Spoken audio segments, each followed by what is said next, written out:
Hey there, tech enthusiasts! Welcome back to our channel, where we dive into all things cool and liquid. Today we have something truly special in store for you. Are you ready to unleash the power of liquid cooling and take your PC to the next level? Well, you've come to the right place, regardless of whether you're a seasoned or a first-time PC builder. I'm your host, Matic, and in this video we'll be taking a deep dive into the world of simple CPU liquid cooling with the amazing EK Nucleus AIO. Now, if this is your first time installing an AIO product, liquid cooling might sound intimidating. But fear not, we've got you covered. Your trusty guide is here, and I'll walk you through this breezy, step-by-step installation process. Before we do that, make sure to subscribe to our channel and browse it for more similarly helpful liquid cooling content.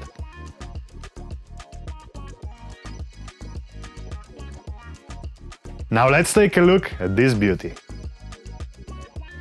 The EK Nucleus AIO comes with everything you need to get started, including the CPU water block with integrated pump, the radiator with tubing, fittings, and of course, the fans.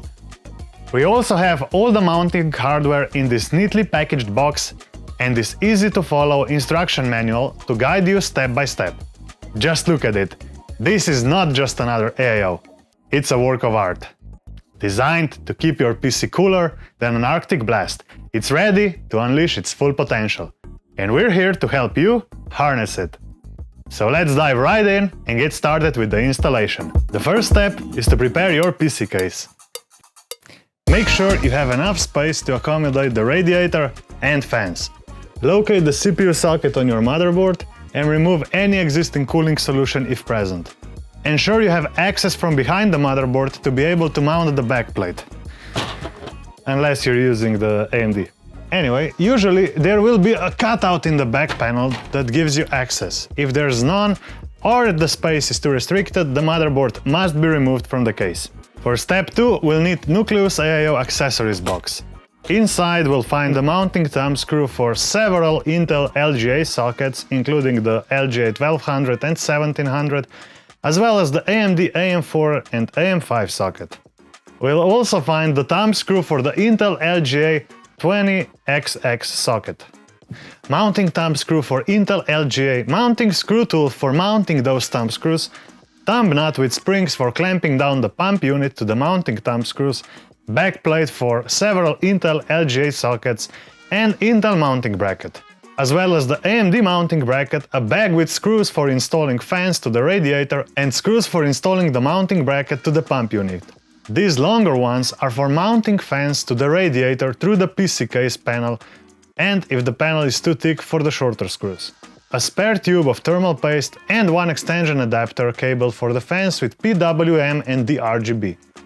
Depending on your system, the instructions will differ slightly, just for this step.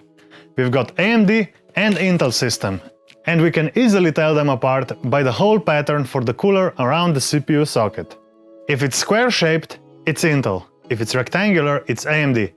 We'll showcase the installation process for both AMD and Intel's most popular sockets. For the AMD one, we will use the backplate already on the board. We simply need to remove the plastic hold-down clamps and install our mounting screws using the mounting screw tool.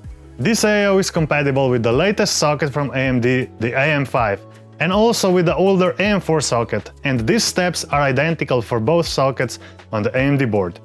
Now for the Intel one, we have different sockets. The most recent mainstream one is the LGA 1700, and the older ones are LGA 1200 and 1150X. For these Intel sockets, we need one of these two backplates that match the hole pattern on your motherboard with the same mounting screws as with AMD. The backplate for the LGA 1700 has 4 holes that match the screws that are slightly protruding out of the ILM backplate at the back of the motherboard. The backplate for the LGA 1150X and 1200 socket have these 2 holes at the top and an indent at the bottom. And that's the difference. This is the LGA 1700 backplate, and this is the LGA 1200 or 1150X backplate for the Intel motherboards. Okay, now that we have the correct backplates, we will install the mounting thumb screws with the included mounting screw tool. The smaller ones are only for the Intel LGA 2000XX motherboards. Now that we have the correct backplates, we will install the mounting thumb screws with the included mounting screw tool. Here's the tool.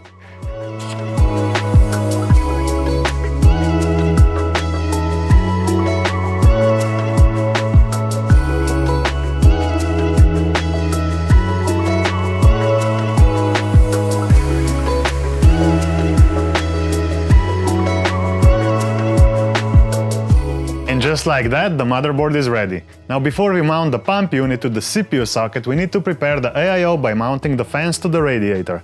Now let's take the fans out and orient them to our liking. Depending on your PC case desired airflow, you can flip the fans to be intake or exhaust. Usually we would mount them exhaust-wise to push the hot air from the radiator out of the PC case. So in this case, that would be like this.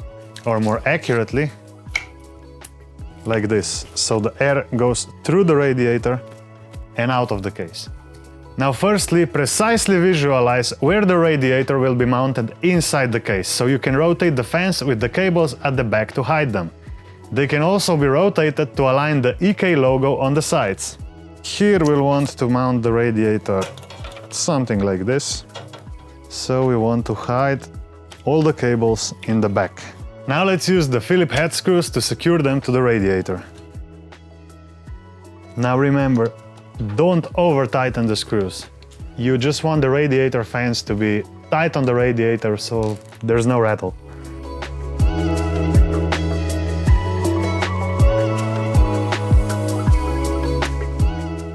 One more thing, when you have attached your fans to the radiator, now would be a good time to connect the OmniLink cables. Step 4. Let's remove the protective plastic cover and carefully align the bracket on the pump unit with beveled badges away from the pump unit. So like this. Don't disturb the pre-applied thermal paste. If it gets damaged, just wipe it off completely from the pump unit and apply the new thermal paste in an X shape to the CPU or the pump unit, but preferably the CPU. Now screw in the 4 screws and tighten them. And just like that, the AIO is ready for the installation. And now for the fun part. Mounting the pump unit to the CPU. First, if it's needed, wipe the surface of your CPU using a non-abrasive cloth or a Q-tip. Then align the pump unit over the mounting screws and the CPU. Now what you want to do is place the compression springs and thumb nuts over the mounting screws.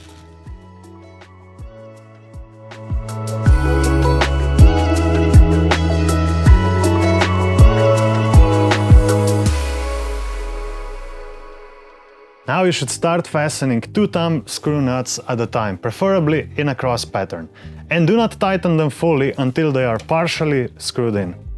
You should always tighten them in a cross pattern. So for example, you go top left, bottom right, bottom left, and top right, until you feel a hard stop.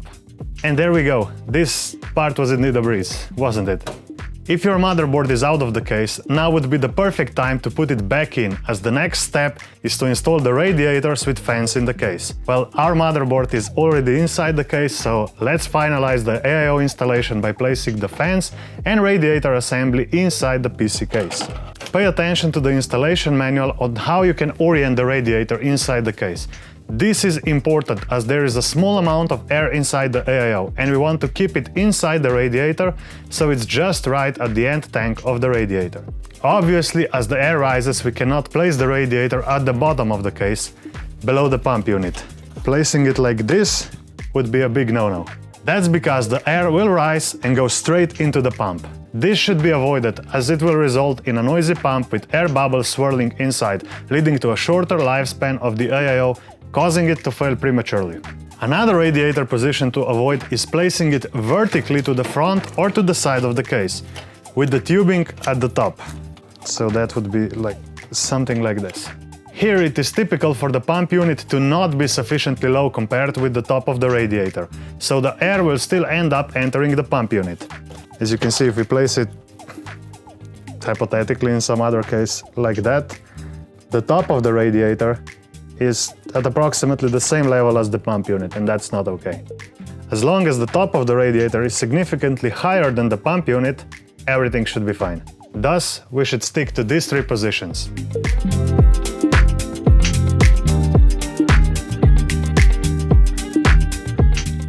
Now that we know where to place the radiator, we'll secure it to the case with included 6mm screws.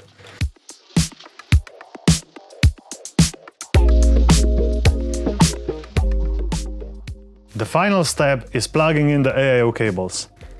Now, if you haven't already plugged in the extender cable that came in the box, it looks like this. As you can see, we are left with just a couple of wires that need plugging in, or even fewer in case of the black edition, because that unit doesn't feature any RGB. So for the RGB, we can daisy chain the RGB from fans to the RGB on the pump unit, as it has an extra plug designed for this purpose. So this is the RGB cable on the fans, and this one's on the pump unit. We should just slowly stick it in. Then we connect the DRGB plug to the motherboard's 3-pin 5V RGB header.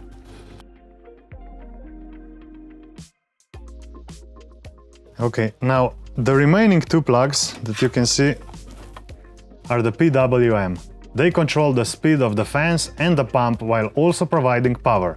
So the pump's PWM plug should go to the PWM header on the motherboard labeled with AIO or pump, if there is one. Otherwise, it can be plugged into a PW header labeled fan. Here we advise you to check your motherboard's manual. And one more tip, don't forget to set up your fan speeds in the BIOS. You should leave the pump speed at 100% at all times, providing you with the best performance. Just make sure it's not set up to stop at lower temperatures. Now for the fans, we strongly recommend plugging them into the CPU fan header, like we shown earlier. Then you can set them up to your liking. And there you have it! You've successfully installed your EK Nucleus AIO liquid cooling solution. It's time to enjoy enhanced cooling performance and CPU efficiency. For the final touch, don't forget, you can rotate the pump top.